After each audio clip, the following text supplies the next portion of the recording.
예수님의 제자가 되라, 이런 주제로 함께 생각하면서 은혜를 나누도록 하겠습니다. 여러분, 우리가 믿는 하나님은 말씀만 하신 분이 아니고 능력의 하나님이십니다. 인생이 고민하는 어떤 문제든지 하나님 영광을 위해서라면 그 문제를 해결해 주시는 줄로 믿습니다. 인간은 관계적 존재입니다. 어떤 관계로 인생을 사느냐, 부부지간 관계가 화목하면 행복을 누립니다. 사제지간의 관계가 좋으면 그 제자는 선생님이 이끌어 줍니다. 친구지간이 좋으면 어려움을 당할 때 도움이 될 수 있어요. 그래서 인간은 이 관계적 존재인데, 하나님과의 관계, 아니 예수님과 관계, 교회와의 관계, 목사와 성도의 관계, 성도와 성도의 관계가 성경적 관계로 화목을 이루게 되면 주님이 행하셨던 일을 우리도 할 수 있게 된다는 것이죠. 제자는 선생님을 따르는 자, 선생님에게서 배운 자, 선생님에게서 배운 것을 실천에 옮기는 자를 제자라고 합니다. 우리는 예수님의 제자가 되면 주님이 하셨던 일도 하게 되고 주님보다 더 큰 일도 할 수 있다고 주님이 약속을 했으니 우리는 예수님의 제자가 되어야 하는 것입니다.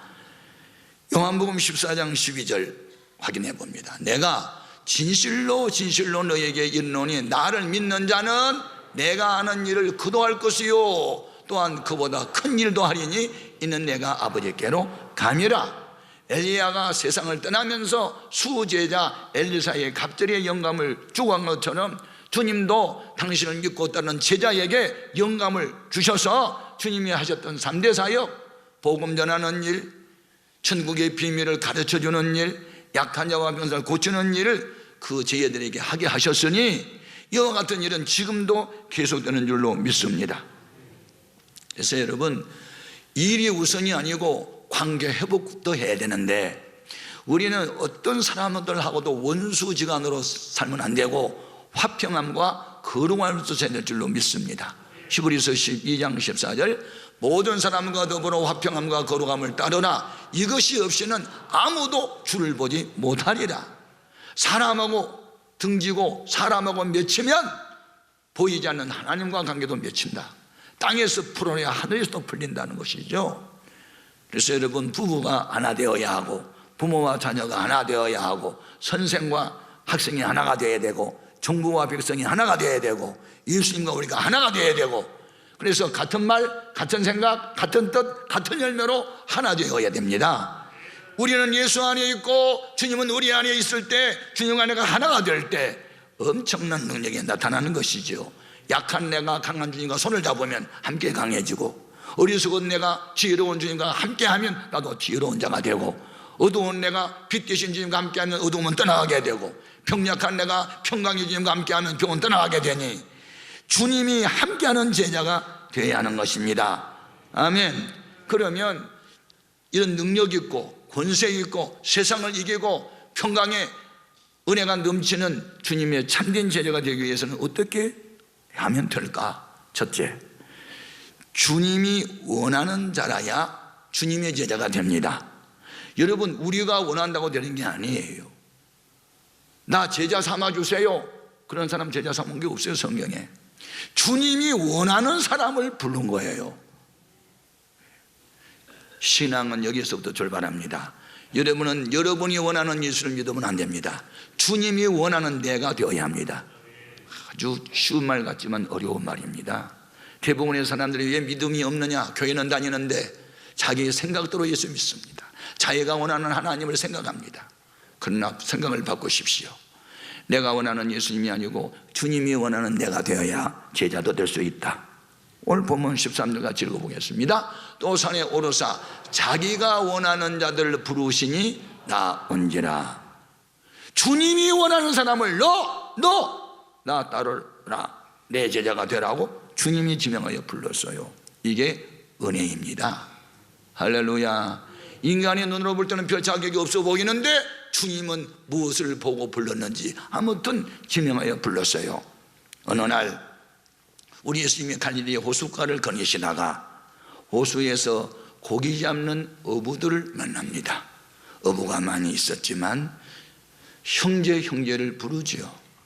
베드로, 그 형 안드레, 그리고 야고보, 그 동생 요한. 이런 제자를 너 하고 주님이 원하는 사람을 불러요. 자, 마태복음 4장 18절 이하로 읽어봅니다.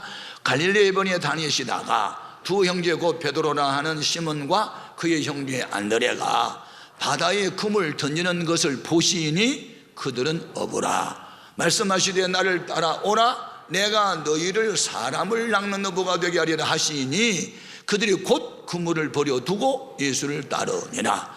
거기서 더 가시다가 다른 두 형제 곧 세베대의 아들 야고보와 그의 형제 요한이 그의 아버지 세베대와 함께 배에서 금을 깁는 것을 보시고 부르시니 그들이 곧 배와 아버지를 버려두고 예수를 따르더라. 아멘. 자, 여기 말씀에서 중요한 게 두 가지가 있어요. 하나는 예수님이 제자를 선택할 때 하는 일 없이 빈둥빈둥 노는 사람을 제자로 부르는 한 사람도 없어요. 자기 일에 열중하는 사람, 고기잡이 하는 어부는 고기 잡는 일에 열심하고 찢어진 그물을 깁고 있고 다 ING형 뭔가 진행 중에 있고 열중하고 있는 그들을 불렀지. 우리는 여기서 성경을 배워야 합니다. 예수는 누가 잘 믿는가? 하는 일 없어 시간 많은 사람이 잘 믿는 게 아니에요. 눈코 뜰 새 없이 바쁜 사람들이 예수를 더 잘 믿어야 하는 것입니다. 중요한 것은 우선순위죠. 내가 사업을 하든 직장을 다니든 교육을 하든 무엇을 하든 간에 주님의 말씀을 우선 따르고 그 다음에 내 일을 하자. 이 우선순위를 갖고 살아야 주님을 따르는 제자가 될 수 있습니다. 나는 이 가치관의 변화, 의식의 변화가 오기 전에는 절대로 주님을 따를 수 없어요. 예? 그러면 여기에서 그 4명의 제자가 하던 일을 멈추고 다른 것은 지금까지 하던 업을 폐업했거나 배와 그물을 버렸다니까 쓰레기통에 던졌다 그런 뜻은 아니에요. 훗날 그 배 그 그물 가지고 또 고기 잡으러 또 갔잖아요. 버린 게 아니라 우선순위를 주님 따르는 데 두었다. 할렐루야. 여러분, 예배 드리는 일을 우선순위에 두고 기도하는 일을 우선순위에 두고 성경 말씀 지키는 것을 우선순위에 두어야 주님의 제자가 될 수 있고 주님의 제자가 되어야 기적 같은 인생을 살 수 있다는 겁니다. 두 번째, 참 제자가 되기 위해서는 어떻게 해야 될까? 예수님과 항상 함께 있어야 합니다. 아멘. 자, 14절 상반절 같이요. 이 12를 세우셨으니 이는 자기와 함께 있게 하시고, 이게 1차 목적입니다. 여러분, 주님과 함께 오래 있으면 있을수록 주님을 닮게 됩니다. 주님과 함께 있을 때 주님의 능력이 내게 임하고, 함께 할 때 지혜가 임하고, 함께 할 때 평강이 임합니다. 그래서 여러분, 사역보다 일보다 우선이 주님과 함께하는 일입니다. 기억하십시오. 함께라는 말이 얼마나 중요한지 아십니까? 빨리 가려거든 혼자 가십시오. 그러나 멀리 가기 원하면 같이 가십시오. 유명한 말이죠. 혼자 하라면 잘하는데 둘 하라면 싸우는 것, 사회성이 병든 겁니다. 하나님은 인간을 혼자 살 수 있도록 하지 않았습니다. 더불어 살아갈 수 있도록 했습니다.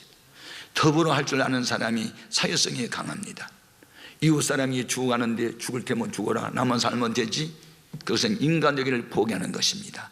이웃의 아픔이 나의 아픔으로 받아들였을 때 사람다운 사람인 줄로 믿습니다. 여러분, 우리 예수님은 제자를 선택하시고 전도는 다음이다, 우선은 나와 함께 하라, 이게 주님의 명령이에요. 함께 해야 되는 거예요. 여러분, 우리가 주님과 함께 하게 되면 주님을 닮게 됩니다. 예수 닮기 원합니다, 진심으로. 그냥 닮아집니까? 함께 살다 보면 닮아가는 거예요. 주님과 함께 사는 여러분 되기를 바랍니다. 예?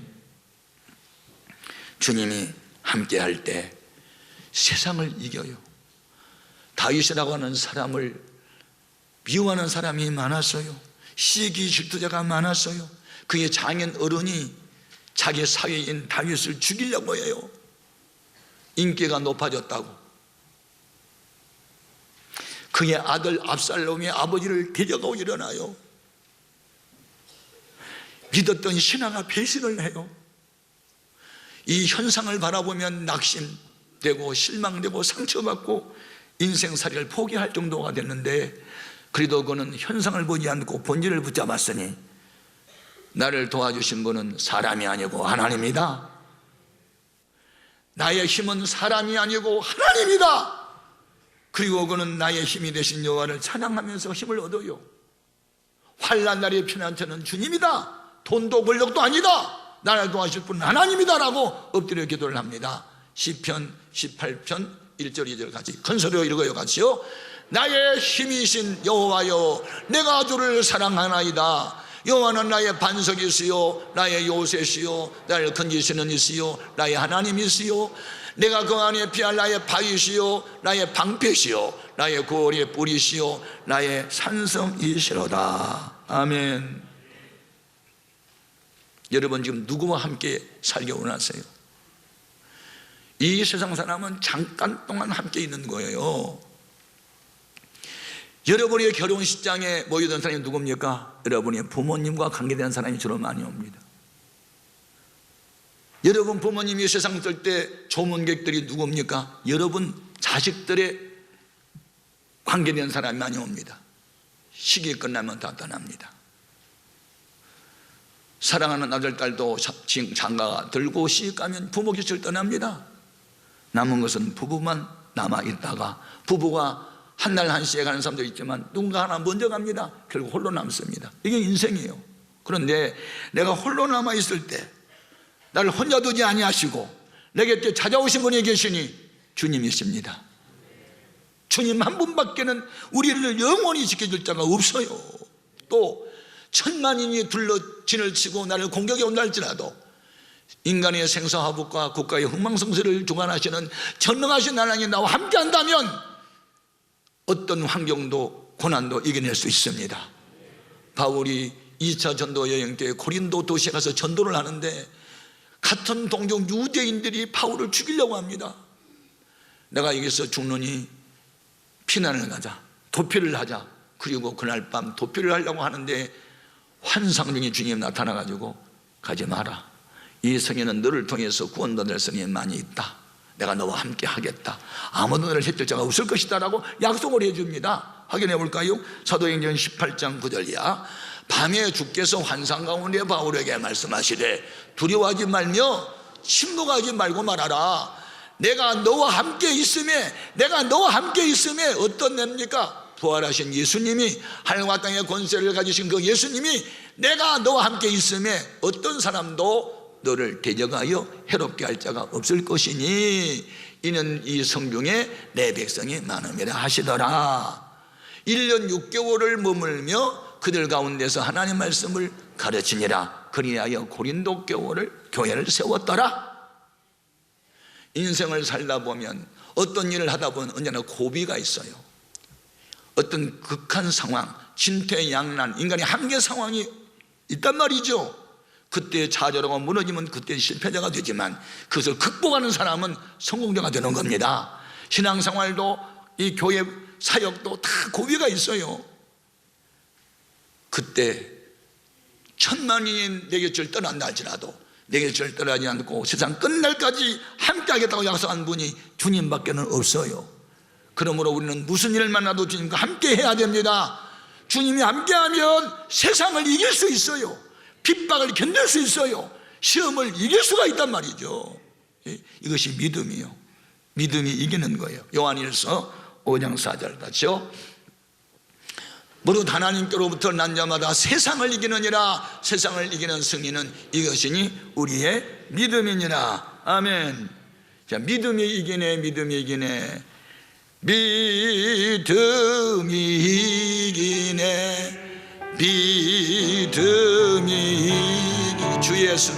주 예수를 믿으니 온 세상 이기네. 아멘. 전능하신 하나님이 함께하는 것 신앙생활이고, 주님이 함께 하기를 그렇게 원하셨는데 함께하는 방법이 뭡니까? 성경 읽는 시간, 주님과 함께하는 시간, 기도하는 시간, 주님과 함께하는 시간, 예배드리는 시간, 주님과 함께하는 시간. 이 시간이 너무 귀한 거예요. 즐거운 곳에서 난로라고 유혹해도 주님과 약속하는 시간은 지켜야죠. 주님과 함께하는 시간이 많아져야 되겠죠. 세 번째, 참 제자는 누구인가? 예수님이 하신 일을 하는 겁니다. 아멘. 우리 예수님이 하신 일을 우리가 해야 제자지요. 명분상 제자는 많은데 스승이 하던 일을 이어서 한다? 그 참 제자는 많지 않습니다. 예수님이 무슨 일을 하셨을까요? 자, 마가복음 1장 38절 이하 같이요. 이르시되 우리가 다른 가까운 마을들로 가자. 거기서도 전도하리니 내가 이를 위하여 왔노라 하시고, 이에 온 갈릴리에 다니시며 그들의 여러 회당에서 전도하시고 또 귀신들을 내쫓으시더라. 오늘 본문 말씀 14절 하반절과 15절 같은 말인데 또 읽어봐요. 또 보내사 전도도 하며 15절까지 하야지. 귀신을 내쫓는 권능도 가지게 하려 하십니다. 예수님의 제자 선택 목적이 첫째는 자기와 함께 있게 하시고, 둘째는 전도도 하고 귀신도 내쫓는 권능도 주시려고 선택했단 말이죠. 여러분, 회사에서 사원을 뽑습니다. 회사를 위해서 일하라고, 회사의 유익이 되게 하려고, 그럼 보수 주겠다고. 이게 계약 아닙니까? 근데 회사에 들어왔다가 회사 일 안 하고 다른 일만 하고 다닙니다. 보수 주겠어요? 쫓아냅니다. 물건을 만드는데 물건이 목적대로 쓰임을 받을 때 주인이 관리 잘해주지, 이게 고장났고 못 쓰면 버리잖아요.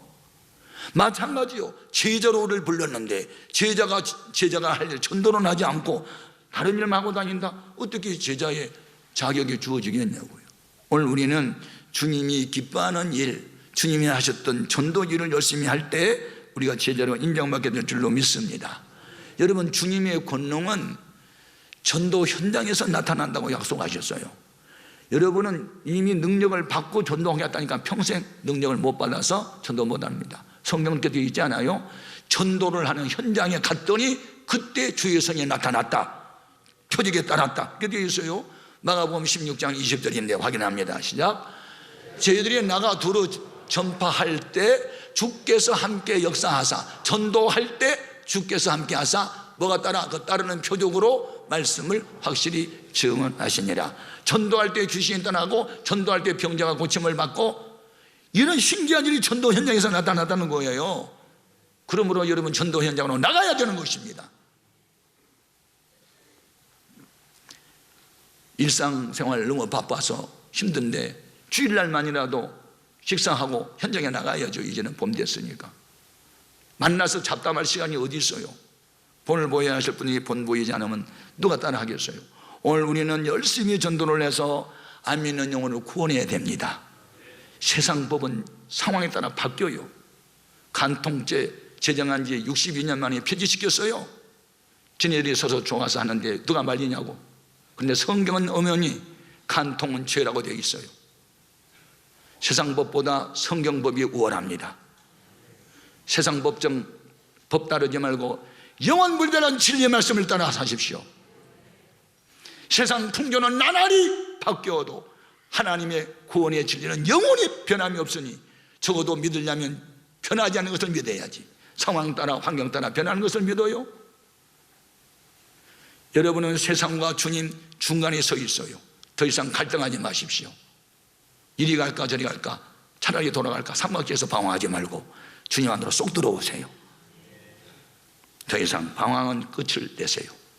내 인생의 방황은 헤어름교에서 중집을 짓겠다, 아니 예수 안에서 중집을 짓겠다, 더 이상 나는 방황하는 인생을 살지 않겠다. 세상법을 가지고 교회 와서 말하지 마십시오. 성경 갖고 말하십시오. 아멘입니까? 성경은 영원한 진리, 이 성경만이 우리를 살리고 새롭게 하고 변화시키고 치유하고 세임을 얻게 합니다. 아멘. 상황이 어렵습니다. 형편이 어렵습니다. 핑계하지 마십시오. 초대교회는 우리들보다 상황이 어려웠습니다. 그때 당시 예수를 믿는 사람은 그 사회에서 매장당했습니다. 20년 사람은 공무원 되지 못했습니다. 사업허가도 안 냈습니다. 그럼에도 불구하고 예수를 선택했습니다. 예수 믿고 전도하는 사람은 감옥에 가두었어요. 그래도 기도하고 전도했어요. 여러분, 별은 낮에 보이지 않아도 밤이 되어야 빛을 발해요. 평상시에 믿음이 있는지 없는지 드러나지 않지만 환난을 당하고 핍박을 당할 때 그때 믿음이 드러나는 거예요. 그 모진 박해 속에서 사도들과 초대교회 성도들이 위축당하고 하던 전도 포기했나요? 아니요. 마치 채찍으로 팽이를 때리면 쓰러지지 않고 더 잘 돌아간 것처럼 환난을 당할 때 더 많이 기도하고 그것을 이겼습니다. 그랬더니 기독교 인구가 폭발한 것이죠. 자, 사도행전 5장 12절 이하로 읽어봅니다.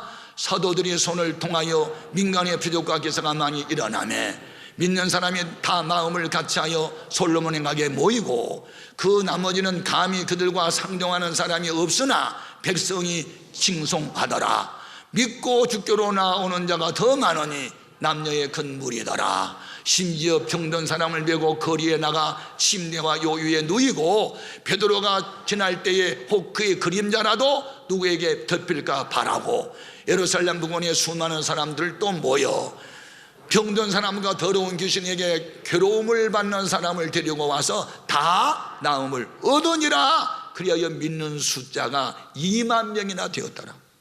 이게 성경입니다. 앞으로 환경 탓하고 피곤하고 뭐 어렵다고 신앙생활을 그래서 못한다고요?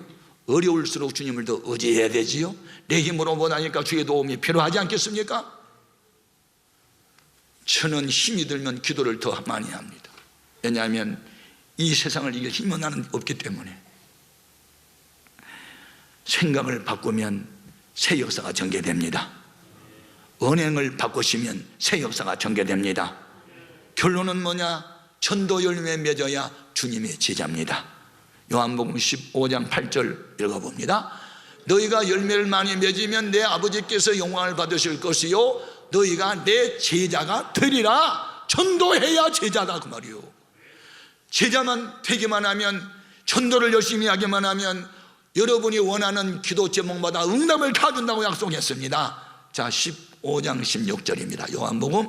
너희가 나를 택한 것이 아니요 내가 너희를 택하여 세웠나니 이는 너희로 가서 열매를 맺게 하고 또 너희 열매가 항상 있게 하여 내 이름으로 아버지께 무엇을 구하든지 다 받게 하려 함이라. 전도 열심히 하는 사람은 무엇을 구하든지 다 주십니다. 다 주셔요. 저는 신원그룹의 박성철 장로님을 존경합니다. 그분은 베트남, 무슨 라오스, 캄보디아, 뭐 북한의 개성 이런 데 공장을 다 지었고 예배당을 다 지었어요. 2,000명씩 들어갈 수 있는 거. 나는 사업은 부업이고 전도는 본업이다고. 그렇게 살아가니 하나님이 그와 함께하지 않습니까?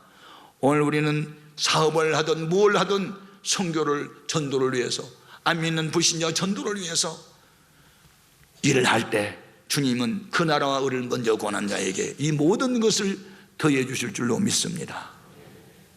여러분도 예수를 믿어 구원받는 것은 누군가가 전도했기 때문이 아니겠습니까? 그래서 우리는 복음의 빚진 자입니다. 지금부터 131년 전 아펜젤러 언더우드 선교사님이 제물포항에 복음을 들고 와서 우리 대한민국의 근대사는 기독교를 폐지하고 말 수 없습니다.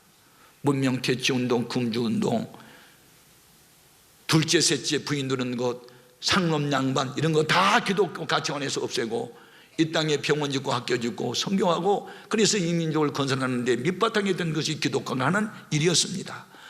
세상이 힘들고 어려워도 기독교가 살아있고 교회가 교회의 본질만 회복한다면 대한민국 소망이 있고 이 세상에 소망이 있는 겁니다. 이제 우리는 우리 교회가 교회만을 위한 교회가 되면 안 되고 불우한 이웃을 위한 교회로 발전해 나가야 하는 것입니다.